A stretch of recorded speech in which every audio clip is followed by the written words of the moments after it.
Hello once again, I'm meteorologist Sam Reichard with DeSotoCountyNewsroom.com, your DeSoto Weather Almanac, brought to you by Pounders Repair.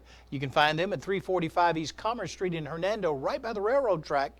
They specialize in diesel repair and performance. Today's high, I think 94 degrees. Low tonight, 72. Skies will be mostly sunny today. Winds from the south at 5 to 10 miles an hour. The average high temperature for this time of year much cooler, 81. Average low, 60.